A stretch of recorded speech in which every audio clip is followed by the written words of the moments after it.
Oi, oi, pessoal, tudo bem? Estamos de volta para mais uma aula de geografia. Como é que vocês estão? Tudo certinho? Espero que vocês estejam bem, aí no conforto da casa de vocês e dando continuidade aos nossos estudos, claro, né? Então, podemos ir para a nossa próxima aula? Vamos lá, não podemos perder tempo, não quero que esse vídeo fique muito longo. Então, vamos começar. Primeira coisa, deixa eu compartilhar minha tela aqui. Vamos lá. O que vocês têm feito? Como é que tá a vida? Na nossa aula online a gente conversa um pouquinho, tá bom? Vamos lá, compartilhar a tela. Deixa eu pegar aqui. Vamos lá. Muito bem. Nem quero começar com esse slide aqui, não quero começar aqui com essa... Vamos começar aqui com o livro de vocês. Muito bem. Então, eu estou aqui já, módulo 6, Paisagens climatobotânicas brasileiras. Prof, o que são paisagens climatobotânicas? Muito bem. Para a gente entender o que são paisagens climatobotânicas, que é o tema do módulo 6, vamos direto lá para o nosso slide, né? Então, coloquei aqui uma definição. Paisagens climatobotânicas brasileiras. Já deu para ver que está relacionado ao clima, a botânica, né, as espécies aqui, vegetais, e que ocorrem no Brasil. Bom, a diversidade de espécies, de plantas e de animais de uma região está associada a condições naturais como o clima e o solo. O que eu quero dizer com isso? É que o Brasil, sendo um país tão grande e com uma diversidade climática também tão grande, dependendo de cada tipo de clima, ali vai se desenvolver um tipo específico de vegetação, tá? Ou um ambiente específico. Ou seja, as condições naturais de um lugar, como o clima, o solo, o relevo, todos esses aspectos, eles permitem o desenvolvimento de um tipo diferente de ambiente, tá? Claro que o elemento mais evidente desses ambientes, normalmente, é a vegetação, né? A vegetação é o elemento natural que mais se sobressai em uma área. Então, dependendo do tipo de vegetação que se desenvolve ali, vai formar um grande ecossistema, um bioma, nós vamos ter, então, paisagens distintas. Então, essas regiões distintas, de acordo com as características naturais, são chamadas de paisagens climatobotânicas. O Brasil possui diversas áreas dessas, que nós também podemos chamar de biomas, ok? Então, essas paisagens são chamadas de paisagens climatobotânicas ou biomas, que são ecossistemas, ou mesmo vegetações. Então, vamos a elas. Bom, começo dizendo para vocês, então, que essas paisagens, essas vegetações, esses biomas, eles normalmente são reflexo das condições naturais do ambiente, principalmente do clima. Então, eu posso afirmar que a vegetação que se desenvolve em determinada região é um reflexo do clima. Dependendo do tipo de clima, eu vou ter um tipo de vegetação, tá? Então, eu apresento aqui para vocês nesse mapa os 9 grandes biomas, ou paisagens naturais, ou vegetações do território brasileiro. Então, vejam aí eles distribuídos através do mapa. Floresta amazônica, cerrado, mata dos cocais, caatinga, vegetação litorânea, floresta tropical atlântica, mata das araucárias, campos e complexo do Pantanal. Então, já vão se familiarizando com cada uma dessas paisagens aqui e vão se familiarizando agora também através das imagens e das características, ok? Apresentei para vocês quais são, então, esses 9 grandes ambientes aí, distribuídos pelo território nacional. Esse outro mapa aqui, para confirmar o que eu disse, vocês podem encontrar alguns mapas que não trazem, por exemplo, a mata de cocais, que é considerado uma transição entre ambiente seco e úmido, né? A caatinga, ambiente seco, a floresta amazônica, ambiente úmido. Alguns autores não classificam, mas a gente tem em algumas classificações, aqui a mata dos cocais. Só para vocês não estranharem, caso encontre algum mapa, mas aqui não tem a mata dos cocais, não quer dizer que ela não exista, quer dizer que esse autor não classificou, tá? Colocou como cerrado, certo? A geografia tem essas particularidades, né? Então, vamos começar apresentando o maior desses ambientes, tá? Que é a mata, ou melhor, que é a floresta equatorial amazônica. Floresta equatorial. A floresta equatorial amazônica, como o nome já diz, é uma formação florestal cheia de árvores altas, frondosas, que ocorre próximo à linha do Equador. Ela é uma floresta com árvores de folhas largas e é a maior floresta tropical do mundo. Eu não disse que ela é a maior floresta do mundo, ela é a maior floresta tropical, ou seja, da área entre os trópicos do mundo, tá? Se desenvolve no clima equatorial, então veja, o clima que permite o desenvolvimento desse tipo de ambiente de vegetação é o clima equatorial quente e chuvoso. Ocorre no norte do Brasil, é o maior bioma brasileiro e tem um ambiente que a gente chama de higrófilo, que é um ambiente úmido, tá? Então desenvolve-se num ambiente úmido, já que é tão chuvoso. Floresta equatorial, eu tenho aqui então 2 imagens para mostrar para vocês, vocês também têm no livro de vocês, vocês podem confirmar. Floresta densa, fechada, com uma grande biodiversidade. Essas são as características da floresta equatorial amazônica. A floresta equatorial amazônica, está aqui no norte do Brasil, abrangendo aqui, ó, quase metade do país, tá bom? É o maior bioma brasileiro. Vamos adiante. Floresta tropical de encosta ou mata atlântica. A floresta tropical de encosta ou mata atlântica é parecida com a floresta equatorial amazônica. No entanto, a diferença é que ela se desenvolve na orla marítima, que vai do Rio Grande do Norte até o Rio Grande do Sul. Então, do Rio Grande do Norte até o Rio Grande do Sul, eu encontro essa extensa floresta, que é muito parecida com a floresta amazônica, é também uma floresta que acontece entre os trópicos. No entanto, aqui a nossa floresta está mais na área litorânea, também em clima úmido. No entanto, não é o clima equatorial, é o clima, ó, clima úmido, assim como a floresta amazônica. No entanto, o clima em que ela se desenvolve é um outro clima úmido, que é chamado de tropical litorâneo, tá bom? Então, essas são as principais características da Mata Atlântica. Vocês vivem num ambiente de Mata Atlântica. Então, a Mata Atlântica é um ambiente bem conhecido por vocês. Todos esses morros que nós temos aqui na nossa cidade, em Florianópolis, estão cobertos de Mata Atlântica. Não é mais a mata original, porque a mata original já foi toda retirada, mas ali se desenvolveu uma nova, uma mata secundária, que é Mata Atlântica, só que não é mais a mata original, ok? Então, nós vivemos um ambiente de Mata Atlântica, né? Até porque a gente está aqui, ó, moramos aqui no litoral, Santa Catarina está por aqui, então a gente está pegando aqui a parte da Mata Atlântica, ó, vegetação litorânea e Mata Atlântica, ok?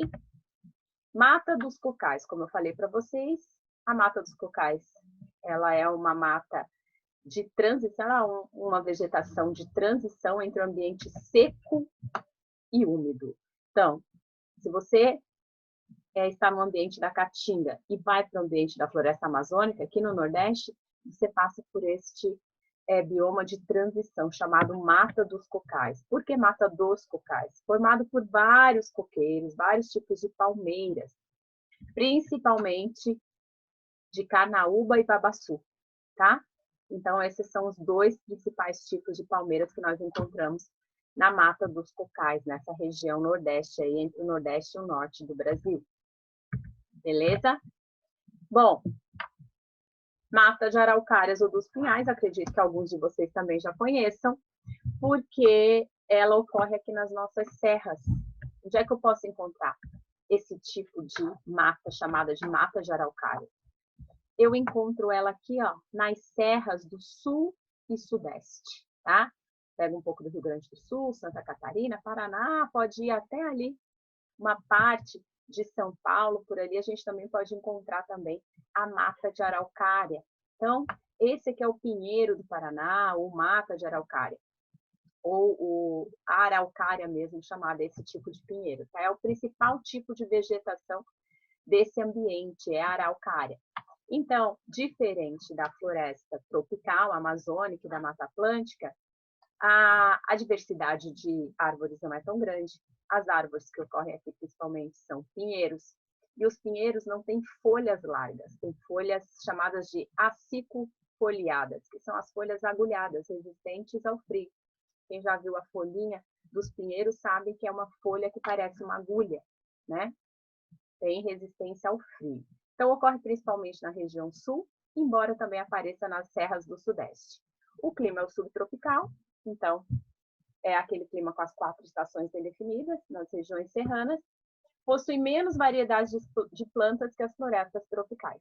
Então, a biodiversidade aqui não é tão grande quanto numa floresta tropical. Ok? Então, mata de araucária. Campos. Campos, como o nome já diz, então, vocês podem imaginar, assim, como se fosse um campo de futebol. Vegetação herbácea, baixa, predominante no extremo sul do país, no Rio Grande do Sul, também conhecida como Campos Sulinos, Campos Gerais. Também vocês podem encontrar esse tipo de vegetação ali em algumas manchas no Pantanal ou na Amazônia. E ocorre principalmente aqui no sul do Brasil, que é a zona de clima tropical. Então, essa seria a paisagem dos campos, bem rasteiro, né? Muito utilizado para a criação de gado. E aqui, ó, no extremo sul do Brasil, tem uma grande área de campos aqui no Rio Grande do Sul, por isso chamar também de Campos Sulinos, ok? Também pode ser chamado de pradarias, os campos. Caatinga. A caatinga é formada por plantas herbáceas, são ervas, né? Não são muito altas, arbustivas, são arbustos, adaptadas ao clima seco. Vocês lembram que lá nas florestas tropicais, o ambiente era higrófilo? Aqui vai ser xerófito. Então, essas formações adaptadas ao clima seco são xerófitas, tá? Um ambiente com pouca umidade. Ocorre no interior do Nordeste, de clima semiárido. Predominam as espécies vegetais campestres e cactáceas. Então, veja que a gente não vai ter uma grande diversidade de vegetações, em função desse clima mais seco, mais árido. E a gente vai ter aqui, ó, cactáceas, são os cactos, vários tipos de cactos e outras plantas campestres mais baixas, tá? Que não se desenvolvem tanto em função dessa aridez, da pouca presença de água do ambiente. É a nossa chamada caatinga. A caatinga ocorre aqui, então, já botei o mapinha aqui para vocês verem no sertão nordestino, no interior do Nordeste, zona de clima tropical semiárido. Cerrado. Esse é o segundo maior bioma brasileiro, só perde para a floresta amazônica. O cerrado não é uma floresta, ele possui vegetação arbustiva, são arbustos, herbáceas, ervas, com a presença de árvores baixas de tronco retorcido. Então, essa é uma característica aqui do cerrado. Mundialmente é conhecido como savana, para a gente é cerrado. Então, árvores baixas, tronco retorcido, o solo é muito ácido, então não permite muito o desenvolvimento dessas árvores, vegetações herbáceas, vegetações campestres, misturadas a essas árvores espalhadas pela paisagem. Essa é a principal vegetação, então. Esse é o ambiente do cerrado, que fica aqui, ó, ocupa parte do centro do Brasil, pegando parte do sudeste, pegando parte aqui do oeste do país. Então, pega Mato Grosso, São Paulo, Minas Gerais, uma parte do Nordeste. Então, a gente tem um cerrado aqui mais na área central do Brasil. É o segundo maior bioma brasileiro, tá? Então, depois da floresta amazônica, cerrado, ok? O clima dele é o clima tropical, ele se desenvolve em clima tropical típico, aquele que tem 6 meses secos e 6 meses chuvosos, ok? Esse ambiente, então, ele não é xerófito, ele não é higrófilo, ele é chamado de mesófilo ou tropófilo, ou seja, clima semiúmido, já que tem 6 meses secos, 6 meses úmidos, ok? Então, seria um meio termo, semi-úmido, chamado de mesófilo. Complexo do Pantanal. Por que complexo? Porque o Pantanal ele não tem uma característica específica de vegetação. Você encontra no Pantanal um misto de campos, de cerrado e até de floresta. Então, essa mistura toda ocorre, se desenvolve ali no chamado Complexo do Pantanal. Onde é que eu encontro o Complexo do Pantanal? Aqui bem no oeste do país, entre o Mato Grosso e o Mato Grosso do Sul, né? Essa região aqui é uma planície, é uma daquelas planícies brasileiras, terras baixas. E aqui, então, na época dos 6 meses chuvosos do clima tropical, os rios aqui formam uma grande área alagada, principalmente o Rio Paraguai, que é o principal rio ali da região. Então, essa área fica bastante alagada e essas águas, então, variando aí a cada 6 meses, acabam interferindo aí na composição desse ambiente, tá? Então, é uma vegetação mista, ocorre no sul do Mato Grosso e noroeste do Mato Grosso do Sul, ocorre no clima tropical, e no verão chuvoso a planície se inunda formando um alagadiço, por isso o termo Pantanal, que lembra um pântano, né? Um alagadiço. Ok? Vegetação litorânea. A vegetação litorânea é essa vegetação que eu encontro aqui em todo o litoral brasileiro, ó, desde o Amapá até o Rio Grande do Sul. Todo. Vejam que a Mata Atlântica não está em todo o litoral, porque não pega esse litoral aqui, ó, que é esse litoral mais ao norte do Brasil. Então, a Mata Atlântica começa aqui no Rio Grande do Norte, mas a vegetação litorânea, ó, toda a extensão do litoral brasileiro. A vegetação litorânea, ela apresenta 2 tipos de vegetação, bem distintas. Os mangues, né, que são essas árvores que têm as raízes aéreas. As raízes, então, elas crescem aqui para fora do solo. E tem essa vegetação que nasce aqui na areia da praia, tá? Nesse solo mais arenoso. Vocês, quando vão à praia, estão num ambiente assim, próximo da praia, vocês percebem que tem uma vegetação que nasce na areia da praia. Ou já devem ter visitado também alguma área que tem esse tipo de planta. Nós temos vários manguezais aqui na nossa ilha. Então, a vegetação litorânea é dividida em manguezal, vegetação formada por plantas de raízes aéreas, e que ocorre na faixa de transição entre o ambiente do mar e de terra, onde há o encontro de águas de rios com mar. Os manguezais são berçários marinhos, né? Então, muitos filhotinhos que depois vão para o mar, eles se formam ali, né? Há uma desova ali, depois eles vão para o mar. É tido como um berçário marinho, essa área de manguezal, normalmente alagada. E a restinga, essa vegetação rasteira que se desenvolve em faixas de areia, tá? São encontrados em toda a faixa litorânea brasileira. Por isso o nome vegetação litorânea, essa vocês também conhecem bem. Muito bem. De todas essas vegetações que eu falei para vocês, 3 vocês certamente conhecem muito bem. O manguezal, a restinga e a Mata Atlântica. Por quê? Porque nós encontramos aqui na nossa ilha.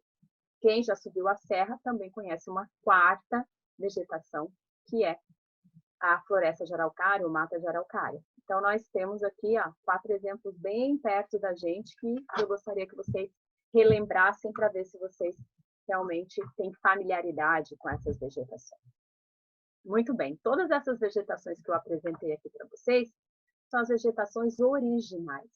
No entanto, desde o século XVI, os colonizadores e a população que foi constituindo a sociedade brasileira foi se apropriando desse espaço, desenvolvendo atividades econômicas, fundando vilas, povos, que depois viraram cidades, e aí, claro, foram ocupando uma parte cada vez maior desses ambientes. A ação humana sobre as paisagens naturais, essa ação humana é chamada de ação antrópica. Então, toda vez que vocês se depararem com esse termo antrópico, tem a ver com a ação humana, tá? Então, tem uma ação que é da natureza e tem uma ação que é humana. Essa ação humana é antrópica. Então, a exploração econômica de recursos naturais e a ocupação do território causaram a retração da vegetação original. Então, o mapa aqui está mostrando a vegetação originalmente lá no século XVI, como ela era ainda antes da chegada dos colonizadores. O que foi acontecendo nesses 500 anos? Nós tínhamos, então, a vegetação original, assim como o mapa da esquerda, e que depois foi sendo devastada, foi sendo modificada, como está a imagem da direita. Então, na imagem da direita, o que está de rosa escuro aqui, tá? Rosa pink aqui, é a área que sofreu ação humana, ação antrópica. Então, antrópica. Vejam quanta modificação sofreram todas elas, desde a caatinga, a vegetação litorânea, a Mata Atlântica. Acho que a menos ainda modificada foi a Amazônia, porque a Amazônia, a exploração da Amazônia ainda é considerada recente, da década de 70 para cá. No entanto, dá para a gente ver, então, que essa ação humana, ela realmente provocou uma grande modificação aqui nesse espaço natural. É sobre isso que a gente vai falar agora. Quais são os principais problemas nas paisagens climatobotânicas ou biomas brasileiros? Vamos ver exemplos de alguns desses ambientes.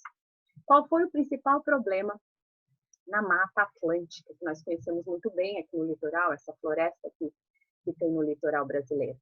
Ela foi a mais atingida pela ação antrópica, pois foi ocupada e explorada desde o século XVI.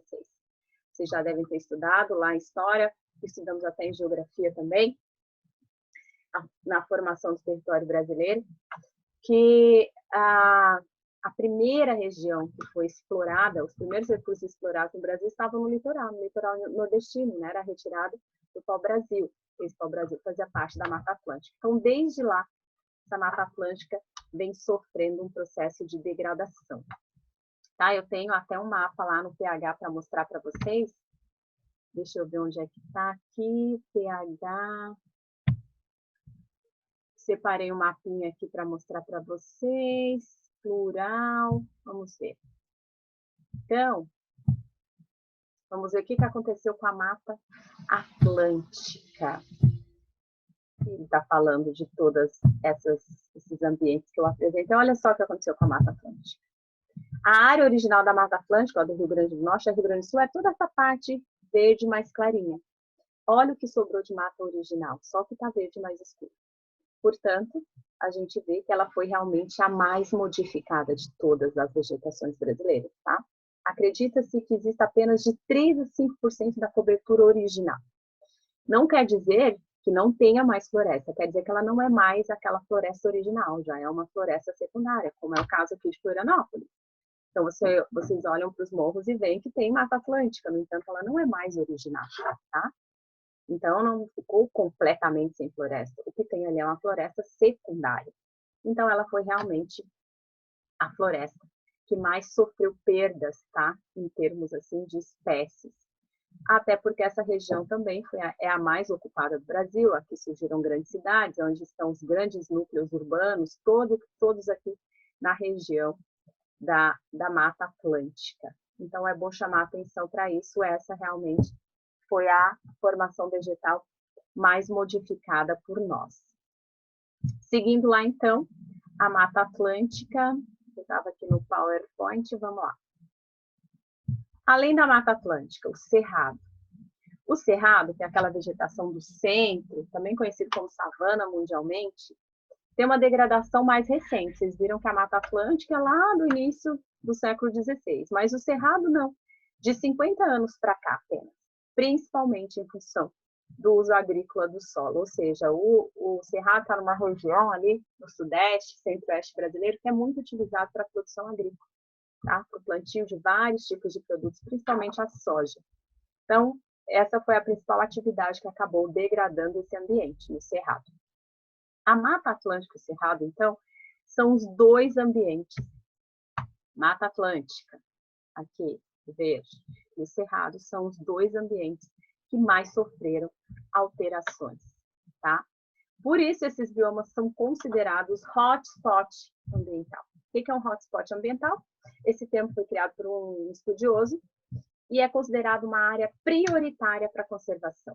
Por quê? Porque é uma área de alta biodiversidade, muitas espécies de animais e vegetais, que são ameaçadas no mais alto grau.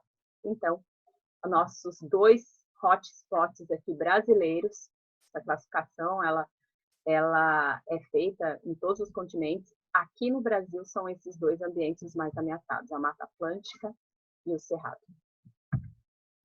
Muito bem. E os Campos Sulinos, lá no Rio Grande do Sul? Bioma muito afetado pela criação de gado. É muito comum a criação de gado no sul do Brasil. Então, aqui no sul do Brasil, em função dessa atividade, também houve uma grande alteração deste ambiente. E a floresta amazônica, que a gente fala tanto? Fala-se tanto da floresta amazônica, que está sendo devastada. A exploração da floresta amazônica, como vocês viram lá no mapa, ela não foi tão intensa quanto do Cerrado, quanto da Mata Atlântica. Por quê? Porque ela só começou a ser explorada de 1970 para cá. E agora que ela virou uma área de expansão agrícola, pecuarista, né, de plantio e de criação de animais. Também exploração de minerais, retirada de recursos naturais, queimadas, construção de hidrelétricas, todas essas atividades, de alguma maneira, são ameaças para a floresta amazônica, que vem sendo degradada desde a década de 70, é uma preocupação para a gente também, apesar de não estar entre os ambientes mais devastados. Além da floresta amazônica, nós temos a mata de araucária, que é a nossa aqui das serras, onde estão o pinheiro do Paraná, essa chamada araucária, né? Que é a planta, inclusive, que dá a pinha e que tem um pinhão, que vocês conhecem bastante, nós nos alimentamos desse pinhão. Então, vem dessa árvore aqui chamada araucária. E o que foi responsável aqui pela transformação desse ambiente, pela modificação desse ambiente natural? Degradada pela retirada de madeira dessa floresta para a indústria de papel e móveis. Atualmente são rigorosamente protegidas por leis ambientais. Ainda bem que atualmente nós temos várias leis ambientais de proteção a esse ambiente aqui de araucárias, né? Mas também foi bastante modificado. A caatinga, degradada principalmente pela criação de gado e o uso inadequado de recursos hídricos. Como é uma região que tem pouca água, poucos rios, alguns secam, então o uso inadequado desses rios, de alguma maneira, também acabou degradando este ambiente da caatinga e aumentando, inclusive, a área, né, dessa caatinga. Tá? E a principal atividade econômica é a criação de gado. Outra questão, outro problema importante que eu quero apresentar para vocês, tem até um quadrinho aí no livro de vocês falando sobre a biopirataria. Quem tiver um pouco mais de curiosidade, dá uma lida lá no quadrinho. A biopirataria é um problema ambiental também. Por quê? Porque trata-se da retirada ilegal de sementes, plantas e animais do seu território original. Então, muitas pessoas sem autorização, sem nenhum tipo de norma, acaba retirando ilegalmente desses ambientes, seja o Cerrado, seja a Caatinga, seja a Floresta Amazônica, a Mata Atlântica, muitas espécies animais e vegetais, tá? Então, é chamado de biopirataria, é o tráfico de sementes, plantas e animais, que também acaba prejudicando e modificando esse ambiente. Bom, mas nem tudo está perdido. Por quê? Porque nós temos agora, com as novas leis ambientais, da década de 70 para cá, surgiram várias leis de proteção ao meio ambiente. E o Brasil tem uma série de leis para proteção e preservação desses ambientes, tá? Por mais que a gente saiba que muitas forças econômicas acabam passando por cima disso, nós temos aí um código de leis bem interessante para preservação desses ambientes naturais, o que é uma coisa muito boa. Por isso, então, é que o país tem um chamado Sistema Nacional de Unidades de Conservação. O que é uma unidade de conservação? É uma área que o governo federal, ou governo estadual ou municipal, ele determina como uma área que precisa ser preservada, tá? Essas unidades de conservação, que podem ser municipais, estaduais ou federais, são de dois tipos. De uso sustentável, que você pode usar de maneira comedida, ou seja, tira, planta de novo, pode tirar só uma certa quantidade, em determinado período não pode tirar. Ou são unidades de proteção integral. As unidades de proteção integral, ela prevê um uso mais restrito. Então, você não pode tirar nenhum tipo de espécie de uma área dessa. E esse ambiente ele é destinado a pesquisas e a turismo ecológico, tá? Então, nós temos várias pelo Brasil, várias unidades de conservação pelo Brasil. Lá na página do livro de vocês, a gente tem um mapa que mostra que nós temos essas unidades espalhadas aí pelo Brasil inteiro. Que bom, ainda bem. Então, aqui, ó, dá para a gente ver aqui nesse mapa quantas unidades de conservação nós temos aqui pelo Brasil. Ó, elas estão aqui, a legenda está me dizendo que as bolinhas verdes são áreas de proteção integral e as bolinhas vermelhas, alaranjadas, são áreas de uso sustentável, mas todas elas são áreas de preservação. Tá? Então, vejam que realmente a gente tem uma preocupação nesse sentido, que é muito legal. Vejam que Santa Catarina tem várias, ó. E eu acredito que vocês conheçam algumas dessas áreas, mas não sei se vocês sabem, reconhecem elas como áreas, como unidades de conservação. Tá? Algumas são municipais, algumas são estaduais e algumas são federais. Mas vejam, ó, Santa Catarina tem vários, os dois tipos. Pelo Brasil inteiro, nós temos várias unidades de preservação, tá? Com fiscais e tudo, que impedem, né, a realização de atividades que possam, de alguma maneira, prejudicar aquele ambiente. Então, voltando lá, eu disse para vocês, então, que a gente tem várias dessas áreas, né, por causa dessa preocupação com a preservação. E aí eu separei aqui alguns exemplos em Santa Catarina e em Florianópolis. Vamos ver. Parque Estadual da Serra do Tabuleiro é a maior unidade de conservação e proteção integral do estado de Santa Catarina. Realmente lá, eu já fui várias vezes, já levei os alunos. Se a gente tiver oportunidade, nós podemos fazer depois uma saída para esse parque. Muito legal. A gente faz uma trilha e a gente percebe ali todo o trabalho que é feito, né, pelos monitores que trabalham ali no parque para preservar aquela área. Então, o Parque Estadual da Serra do Tabuleiro fica indo para o sul do estado a uns 70 quilômetros aqui dos ingleses, tá? Aqui na nossa ilha, nós também temos unidades de conservação, como o Parque da Lagoa do Peri, Parque da Galheta, Parque da Lagoinha do Leste. Eu separei um mapa para vocês aqui também. Unidade de conservação. Peguei um mapa aqui da ilha, ó. Peguei ali na página do Departamento de Unidade de Conservação da Floran, né? E peguei aqui, então, um mapeamento dos parques, das unidades de conservação que nós temos aqui na nossa ilha. Olha a quantidade. Algumas, claro, ainda estão como propostas de novas áreas, né? No entanto, a maioria delas aqui já são áreas de conservação. Então, a gente tem Parque Municipal da Lagoa do Peri, alguns de vocês devem conhecer, da Lagoinha do Leste, da Galheta, do Maciço da Costeira, das Dunas da Lagoa da Conceição, do Manguezal do Itacorubi, do Morro da Cruz, da Ponta do Sambaqui, são todas unidades de conservação. Nós também temos unidades de conservação estaduais, como é o caso que eu falei para vocês, da maior do estado, né? Que uma parte dela está aqui na ilha, a maior parte está no continente, que não está aqui representado, que é a Serra do Tabuleiro, Parque Estadual da Serra do Tabuleiro. Parque Estadual do Rio Vermelho, é o mais próximo aqui de nós, que é aqui a Parque Estadual do Rio Vermelho, aqui é a número 9. Dá para a gente ver aqui.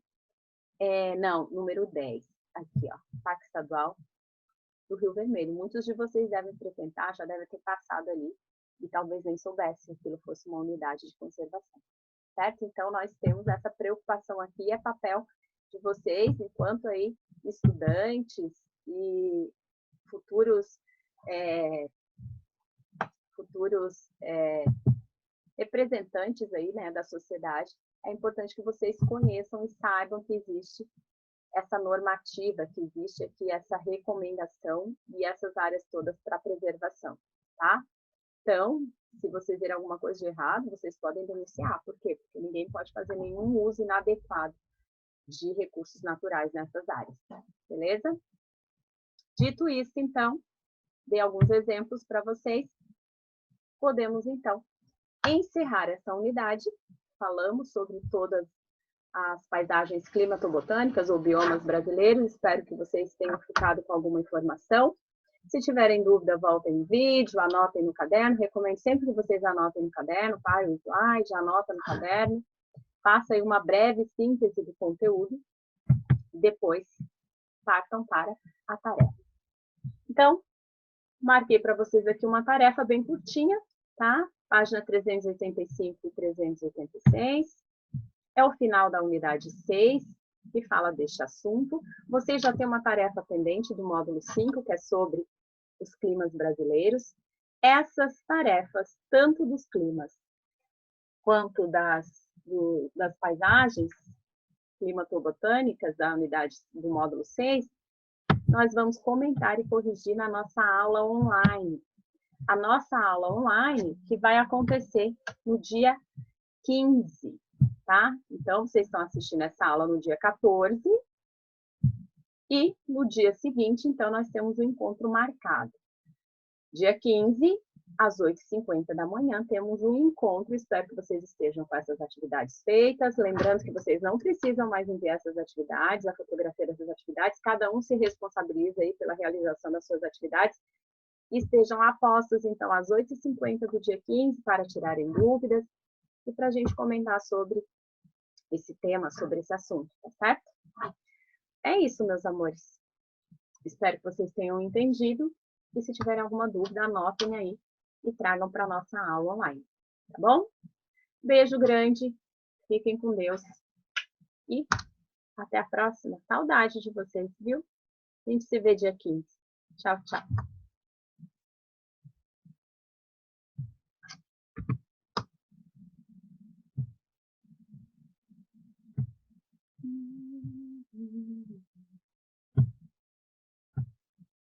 Sol tentando sair.